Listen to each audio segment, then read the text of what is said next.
بسم اللہ الرحمن الرحیم۔ السلام علیکم۔ کافر جن ذات صحرا اس آدم ذات کے قالب سے نکل کر فرار ہو رہا تھا، میں تذبذب کا شکار ہو گئی کہ صحرا کا تعاقب کروں یا حقیقت حال کا پتہ چلانے کے لیے وہیں رکی رہوں۔ گو کی میری اس کیفیت سے فائدہ اٹھا کر صحرا فرار ہو گیا۔ ناصر کے گھر سے نکل کر میں نے کچھ دور تک صحرا کا پیچھا کیا اور پھر لوٹ آئی۔ میرے وہم و گمان میں بھی نہ تھا کہ صحرا کی شکایت کرنے پر وہ دشمنی پر اتر آئے گا۔ آج رات جو کچھ ہوا تھا اس سے تو یہی ظاہر تھا، اس امکان کو نظر انداز نہیں کیا جا سکتا تھا کہ صحرا کی نظر میری نقل و حرکت پر ہو اور وہ میرا تعاقب کرتا بصرہ تک پہنچا۔ لیکن بات صرف اتنی ہی نہیں تھی۔ جس آدم ذات کے جسم میں صحرا داخل ہوا تھا، ناصر اسے ہوش میں لانے کی کوشش کر رہا تھا۔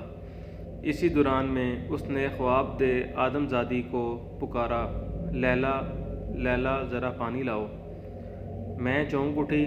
میرا اندیشہ درست ثابت ہوا تھا۔ موٹی اور بدھے نقوش والی وہ آدم زادی لیلا ہی تھی۔ میں نے کچھ دیر کسی قسم کی مداخلت نہ کرنے کا فیصلہ کیا۔ خاموش تماشائی بنے رہنے سے بھی بہت سی باتیں معلوم ہو جاتی ہیں۔ کئی بار مزید آوازیں دینے پر لیلا بیدار ہوئی۔ پھر اس کی نگاہ بے ہوش آدم ذات پر پڑی تو بستر سے اٹھی اور اپنا بھاری جسم سنبھالے آگے بڑھتے ہوئے کہنے لگی، بابا، یہ بابا کو کیا ہو گیا ناصر؟ یہ یہاں کیسے آ گئے؟ بے ہوش معلوم ہوتے ہیں، ناصر نے بتایا۔ اپنے کمرے سے یہ یہاں کس طرح آ گئے میں نہیں جانتا۔ پھر ناصر کے کہنے پر لیلا کمرے میں موجود ایک صراحی سے کٹورے میں پانی لے آئی۔ ناصر نے بے ہوش آدم ذات کے منہ پر پانی کے چھینٹے مارے۔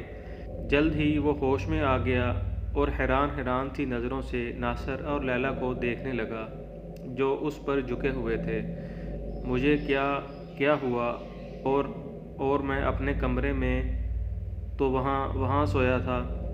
وہ بڑبڑانے لگا، کچھ مجھے بھی تو بتاؤ ناصر کہ یہ سب کیا ہے؟ لیلا چہچہائی۔ اس کی آواز بھی اسی کی طرح بدھی اور بے سری تھی۔ بے ہوش آدم ذات اٹھ کر بیٹھ گیا۔ اس کی سوالیہ نظریں بھی ناصر کی طرف اٹھی ہوئی تھیں۔ میں گہری نیند سو رہا تھا کہ مجھے یوں لگا جیسے کوئی مجھے آواز دے رہا ہو۔ ناصر بتانے لگا، وہ کسی عورت کی آواز تھی جو مجھے میرا نام لے کر پکار رہی تھی۔ میں اسے کوئی خواب سمجھا اور سوتا رہا۔ کچھ ہی دیر میں کسی نے مجھے جھنجھوڑ کر جگا دیا۔ میں نے دیکھا کہ کمرے میں کوئی نہیں تو ڈر گیا۔ میرے پوچھنے پر کہ کون ہے، وہی نسوانی آواز دوبارہ سنائی دی۔ اس نے مجھے اپنا کوئی نام بتایا تھا جو اس وقت یاد نہیں آ رہا۔ بہرحال وہ نام میرے لیے قطعی اجنبی تھا۔ میں نے اس سے کہہ دیا کہ اسے نہیں جانتا۔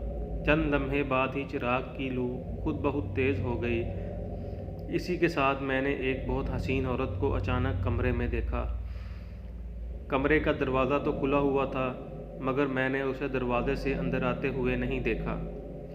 ناصر، لیلا بول اٹھی، یہ تم حقیقت بیان کر رہے ہو یا اپنے کسی خواب کی روداد سنا رہے ہو؟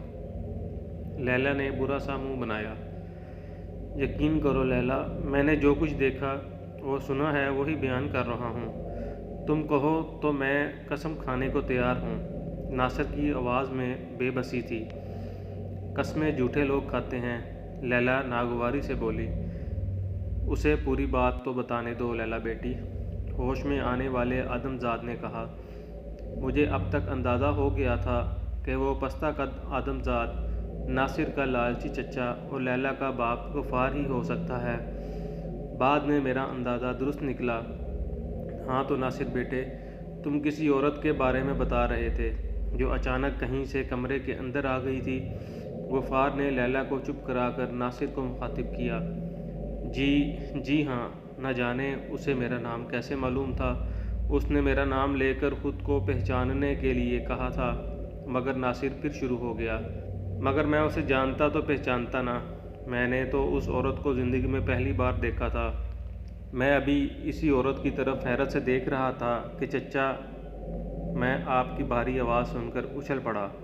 آپ اس حسین عورت سے کہہ رہے تھے کہ اسے پہچان گئے ہیں؟ اور کیا؟ غفار کے چہرے سے شدید حیرت کا اظہار ہونے لگا۔ میں نے تو اس کمرے میں تم دونوں کے سوا کسی کو دیکھا تک نہیں۔ پہلے آپ میری پوری بات سن لیجئے چچا، ناصر عاجزی سے بولا۔ اچھا کہو، پھر تم نے کیا دیکھا اور کیا سنا؟ لیکن میں تمہیں ایک بات بتا دوں ناصر بیٹے، میں اپنے کمرے میں سو رہا تھا اور جب میری آنکھ کھلی تو خود کو یہاں دیکھا، تم اور لیلا مجھ پر جھکے ہوئے تھے۔ غفار نے گویا اپنی صفائی پیش کی۔ لیلا شک بری نظروں سے ناصر کو دیکھنے لگی، پھر بولی، بابا مجھے یہ سب ناصر کے دماغ کا فطور لگتا ہے۔ اگر یہ سب میرے ہی دماغ کا فطور ہے تو یہ بتاؤ چچا یہاں کہاں سے آ گئے؟ ناصر نے دلیل دی۔ ہاں لیلا بیٹی، یہ بات تو سوچنے والی ہے۔ غفار نے معنی خیز انداز میں سر ہلایا، پھر ناصر سے مخاطب ہوا، تو تم نے مجھے اس پر اسرار عورت سے بات کرتے ہوئے دیکھا، تمہارا کہنا ہے کہ میں اسے پہچان گیا تھا؟ جی ہاں چچا، اور ہاں یاد آیا، آپ نے اسے جن زادی کہا تھا اور کوئی نام بھی لیا تھا اس کا۔ ناصر اپنی پیشانی پر اس طرح ہاتھ پھیرنے لگا جیسے کچھ یاد کر رہا ہو۔ کیا نام لیا تھا آپ نے؟ جن زادی؟ غفار کی آواز سے خوف جھلکنے لگا۔ میں نے اسے جن زادی کہا تھا۔ کہا تو یہی تھا آپ نے چچا، مجھے اچھی طرح یاد ہے، ناصر نے جواب دیا۔ ناصر بیٹے تم بڑی حیران کن باتیں کر رہے ہو، میری سمجھ میں تو کچھ نہیں آ رہا، غفار نے بدستور خوفزدہ آواز میں کہا۔ جاری ہے۔ Thank you for watching. Like our video, subscribe our channel, and don't forget to click on bell button.